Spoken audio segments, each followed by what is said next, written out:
за Неговото идване. Приготви децата си, близките си, роднините си. Моли се за тях. Пости за тях.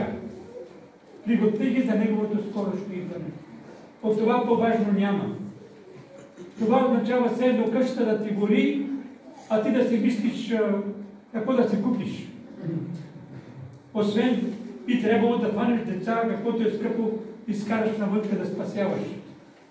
Бог да ни благослови да осъзнаем времето, в което живеем и да можем да приготвим себе си за спасение и за вечен живот. И уроците ни говориха, и темата ни в тази насока, да участваме в мисията. Мисията е да създаваме ученици и тия ученици да създават други ученици. Или да се спасяваме ние, но да спасяваме и други хора.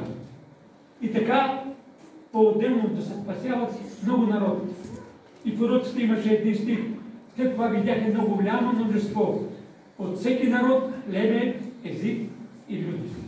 Целта на Бога е много хора да бъдат спасени. И ние трябва да копнеем и да се молим за това. Как по-добре се спасяват хората ми? Как по-добре се проповядва? Чрез думи или чрез дела?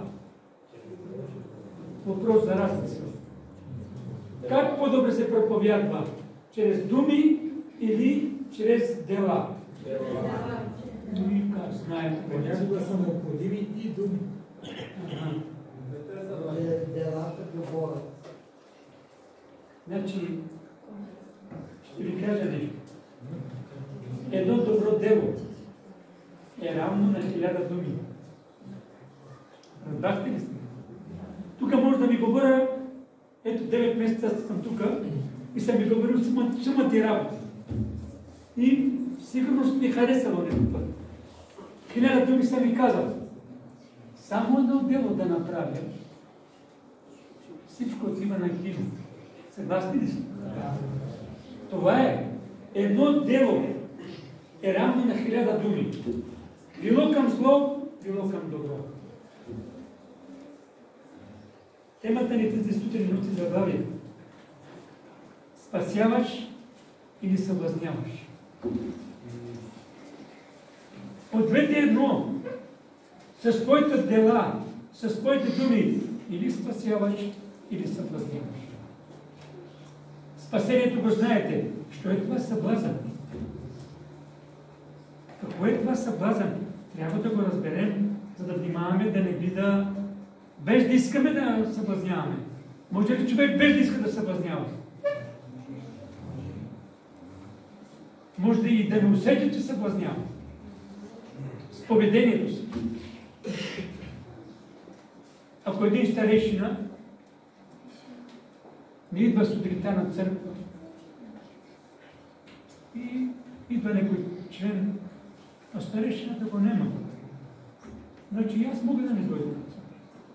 Едно леко съблазнение, но е съблазън. Един учител, ако не идва на учителски час, не знае урока, и някой член от църквата разбира, че той не знае урока, ни па е било на съботно училище. Па щом като учител избран той не прави това, значи аз мога да не дойдем на съботно училище. Ще си поспим малко повече. И какви ли не други неща може да съблазниш народа си. Светските хора може по друг начин да съблазняват, но вярващия човек по този начин може да съблазнява. И колко много неща в твоя и в моя живот може да съблазняват, могат и да спасяват. Имате ли хора някой път идеал в църквата? Помним преди много години брат Емил Димитров, които го познават, не знам, познава ли го някой брат Емил Димитров, и го познава той, добре. Значи той за мен ми беше идеал. Проклет, който уповава на човек. Не уповавам на него. И той си имал своите слабости, но ми беше човек идеал. Бях комунист. Не знам, има ли комунисти тогава? От БСП има ли някой? Значи бях комунист и бях такъв комунист. Върли комунист. комунист, страшен комунист. Мислех, че комунизма ще оправят нещата. След това разбрах, че не е така. Но бях свикнал на такива хитрости от комунизма и други неща. И викам, като дойдех в църквата, викам, сигурно и тук има такива неща. И така, аз седя с Зорко, когато гледах така, да не видим някакви такива нередни неща, нещо такова, да видим. Дали тук да не е като при комунизма. Обаче мога да ви кажа, пастора, гледах у него, не мога да открия нещо, което да ме съблазнява, което да ми каже, пасторе, па виж какво прави. И знаете ли, направи ми едно голямо впечатление. Той е болен и аз минавам покрай улицата и викам, да го видя пастора. Отивам да го видя и викам, минах покрай твоята улица и реших да те видя. И знаете ли какво ме помоли това? Каза ми, там имам стотинки. Вземи ми една кофичка млеко. Тогава бяха бурканчета. Вземи ми едно бурканче млеко. И аз викам, добре бе, с удоволствие викам, аз ще се почерпа, викам едно бурканче млеко. Моля да се остави ме спокойно. Там има стотинки. Вземи с моите стотинки едно бурканче ми вземи. Мен не ми беше за парите. Но той иска човека да си е така чист, спокоен във всички неща. И викам, това е човек, на който човек трябва да държи, да му е идеал. И такъв човек насърчава, такъв човек спасява, не съблазнява. Старейшина ли е, пастор ли е, дякон ли е, член на църквата ли е, той спасява, той не съблазнява. С твоите дела ти или спасяваш, или съблазняваш. И с думите е същото. Но с делата много по-добре се проповядва, да знаете. Много по-добре се съблазнява и много по-добре се спасява. Има начин. Помним един човек в Кюстендил, Симеон. Не беше много голям оратор. Не беше грамотен. Но неговото поведение, неговите обноски, неговият разговор с хората направо балсам. Направо балсам. И го помним всички от църквата. Симеон Ицко се казваше. Чудесен човек. Той ми е идеал в кротост, в смирение. И дано тази сутрин Бог да ни научи на тези неща и да внимаваме в тях много. Да прочетем един стих в Лука 17 глава. Лука 17 глава, първи и втори стих, да видим как едни хора светски съблазняват. И ние може така да съблазним някакви хора други. Вижте сега как живота на някакви хора съблазняват другите. Лука 17 глава, първи и втори стих. Исус каза на учениците си: не е възможно да не дойдат съблазните, но горко на онзи, чрез когото идват. По-добре би било за него да се окачи един голям воденичен камък на врата му и да бъде хвърлен в морето, а не да съблазни един от тези малки. Тежко осъждане. Няма наказание. Направо екзекуция. Щом съблазняваш, ти погубваш. И по-добре да не погубваш повече. Погуби се себе си и край. Почти край на живота. По-добре да си окачи воденичен камък, да се хвърли дъното на морето, за да не може да плува. Оде човек може да плува, ама като си се окачи воденичен камък, не можеш да плуваш и загиваш. Няма да погубваш други хора. Ще мреш ти, но други хора няма да бъдат погубени. Тежко наказание, като че ли не може да е наказание направо екзекуция. Скъпи приятели, брати, сестри и членове на църквата, много трябва да се внимава. Всички сме грешни, но поне дръж така, че някой от тъп да се насърчава, а не да се обезсърчава. Бори се. Моли се. Да можеш да спасяваш, а не да погубваш. Тежко е това, което е четено, но е факт и ще стане това. Когато Бог види, че един човек съблазнява и погубва, рано или късно ще го постигне това, което е описано в Словото Божие.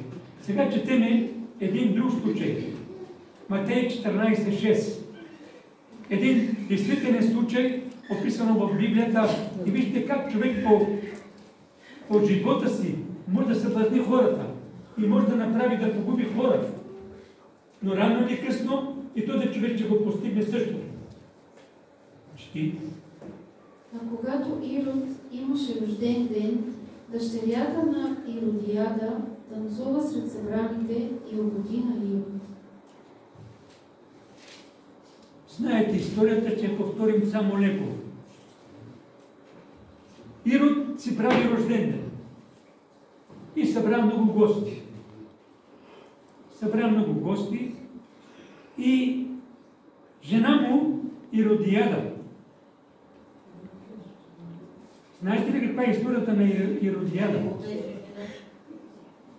Взе чичо си Филип за мъж. След това оставя Филип и си взима брат му Ирод. Вижте, че живота на човека може да бъде съблазън. И не стигна това,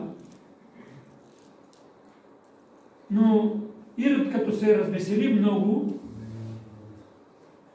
покани дъщерята на жена си, Иродиада, да играе да танцува. И да играе да танцува и да покаже красотата си на мъжете там. Това също е съблазън. Много трябва да се внимава. Да играеш така, че да съблазняваш хора, е грях и съблазнение. Светските хора го правят.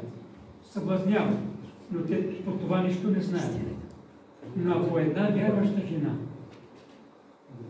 е красива, а то всичките са красиви, жената е по-красива от мъжа, и ако една жена играе така, че да съблазнява мъжете,